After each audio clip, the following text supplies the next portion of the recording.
Guys എല്ലാവർക്കും സുഖമല്ലേ? നമുക്കിന്നൊരു കുക്കിംഗ് ചെയ്താലോ? ഭയങ്കര പോസ്റ്റ്മോർട്ടം ഡിപ്രഷൻ അടിച്ചെന്നല്ല, ഫുൾ കരച്ചിലും ബഹളമൊക്കെ ആയിരുന്നു. അതിൽ നിന്ന് രക്ഷ നേടാൻ വേണ്ടി നമുക്കൊരു സംഭവം കുക്ക് ചെയ്യാം. ഓക്കെ, ഇതൊരു ആസ്പരാഗസ് തോരൻ വെച്ചാലോ? ഇതാണ് നമ്മുടെ ആസ്പരാഗസ്. ഞാനിതിവിടെ കഴുകി വൃത്തിയാക്കി വെച്ചേക്കാണ്. എന്താ പറയാ, ആസ്പരാഗസ്. ഒരു ഭാഗം നമുക്ക് ഇങ്ങനെ ഇത്രയും ഭാഗം വെച്ചാണെങ്കിൽ നമുക്ക് കട്ട് ചെയ്താൽ ഒത്തിരി കട്ടിയുള്ളൊരു ഭാഗം നമുക്ക് ആവശ്യമില്ല. വേണ്ടവർക്ക് എടുക്കാം, പക്ഷെ ഞാൻ എടുക്കണില്ല. നമ്മുടെ സാധാ അങ്ങനെ കുരുകുരു അരിയാം. പെട്ടെന്ന് പരിപാടി വരും, പെട്ടെന്ന് ഉണ്ടാക്കാൻ പറ്റുന്ന സംഭവമാണത്.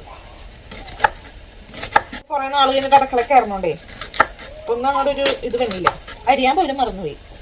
കുറെ സത്യം പറഞ്ഞാൽ അപ്പനും അമ്മയും വന്ന ഇങ്ങോട്ട് സുഖം പിടിച്ചു. പണ്ട് ഈ സാധനം കടയിലിരിക്കുമ്പോ എന്തുറ്റാന്ന് പോലും അറിയില്ലായിരുന്നു. പേര് പോലും മര്യാദയ്ക്ക് വായിക്കാൻ പറ്റില്ലായിരുന്നു. പിന്നെ അപ്സരസിനെ ഓർത്തിട്ടാണ് ഞാൻ ആസ്പരാഗസ് എന്നൊക്കെ പഠിച്ചത് തന്നെ. നമ്മുടെ സൈഡില് വേറെ സാധനങ്ങൾ വെക്കുന്നുണ്ട്. ചായ വെക്കുന്നുണ്ട്, പുട്ട് വെക്കുന്നുണ്ട്, പയറ് വെള്ളത്തിലിട്ടിട്ടുണ്ട്.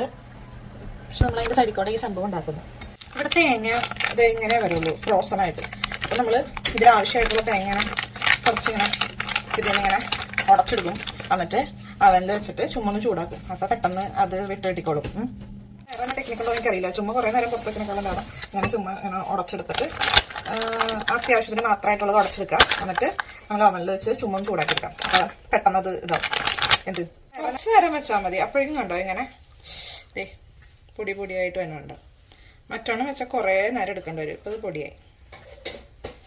കുറേ ഇഞ്ചിയും കുറേ വെളുത്തുള്ളിയും കുറേ സവാളയും. അതൊരു പകുതി സവാളയുടെ ഒരു പകുതി സവാളയാണിത്. ഇത് നേരത്തെ കാണിച്ച ഇഞ്ചിയുടെ പകുതി ഭാഗമുള്ളൂ. ഇത് ആകെപ്പാടി 2-3 അല്ലി വെളുത്തുള്ളി ഉള്ളൂ. പിന്നെ കുറച്ച് കറിവേപ്പില. ഒരു പാനിലേക്ക് കുറച്ച് വെളിച്ചെണ്ണ ഒഴിച്ച് വെളിച്ചെണ്ണ ചൂടാകുമ്പോൾ അതിലേക്ക് കടുകിട്ട് പൊട്ടിക്കുക. അയ്യോ, ഫസ്റ്റ് സവാള നന്നായിട്ട് അത്യാവശ്യം രീതിയിലൊന്ന് വഴഞ്ഞു കിട്ടണം കേട്ടോ. ഇതിൽ പരിവായി കഴിഞ്ഞപ്പോൾ ഞാൻ അതിലേക്ക് മുളക്, വെളുത്തുള്ളി, പിന്നെ ഇഞ്ചി, കറിവേപ്പില എല്ലാം ഇട്ടു കേട്ടോ. എന്നിട്ട് ചുമ്മാ ഒന്നിങ്ങനെ വഴറ്റിയിടുക. ആ ബാക്ക്ഗ്രൗണ്ടിൽ കേൾക്കുന്ന സൗണ്ട് എൻ്റെ കൊച്ചിൻ്റെയാണ്. അവളോടെ കുളിപ്പിക്കാൻ കിടത്തിക്കുക. കുറച്ചു നേരം കഴിയുമ്പോൾ മിക്കവാറും നല്ല ഒച്ചപ്പാടും ബഹളമായിരിക്കും. ഇതിൽ എനിക്കിങ്ങനെ കറി ഉണ്ടാക്കുമ്പോൾ ചുമ്മാ ഇങ്ങനെ ഇളക്കിക്കൊണ്ടിരിക്കുന്നത് ഭയങ്കര ഇഷ്ടമാണ്.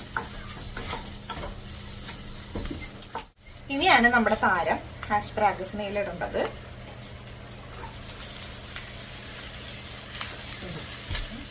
ആസ്പരാഗസ് ഇട്ട് കഴിഞ്ഞിട്ട് നമ്മൾ ചുമ്മാ ഒന്ന് ഇളക്കി കൊടുക്കുക. ഉപ്പിടാൻ ഞാൻ മറന്നുപോയി. ഈ മൂടി വെച്ച് കുക്ക് ചെയ്യാം. ഇത് വാടിയിട്ടുണ്ട്. അപ്പം നമ്മൾ അതിലേക്ക് തേങ്ങ ആഡ് ചെയ്ത് കൊടുക്കാം കേട്ടോ. ഇത് പൊടിക്ക് മഞ്ഞപ്പൊടി